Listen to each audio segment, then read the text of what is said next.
פיל מדהים, אנחנו לא ידענו אם לקרוא לו פיל פלא או פיל פלא, על שמו של הכדורגלן הגדול, האגדי. פיל פלא, בבקשה. שבת שלום, אדון אזמרלדה. גדול מאמני הכדורגל של המאה. לך תלבש את החולצה מספר 9 ותעלה מיד למגרש. לא עולה. אתה שחקן כדורגל מעולה, אבל הראש ממולא. הרגליים שלך רצות, אבל השכל הולך לאט מאוד. לך תלבש את החולצה מספר 9 ותעלה מיד למגרש. תביט, זה חיים, זה כדורגל.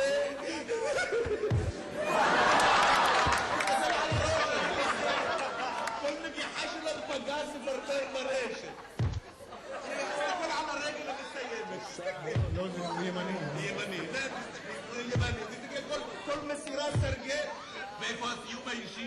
כל שבת מתברג במערך הקדמי, כל כדור שלו פגז מפרפר ברשת. ואיפה הוא היום, אדון אזמרלדה? אתה תהיה שחקן כדורסל, תהיה על המפה, מבטיח לך, תקיף את המטבח, יופי. אתה תהיה ברקוביץ', כולם בהתחלה נמוכים. אתה ראית את אולטי פרי שנולד, היה בקושי 1.80 מטר.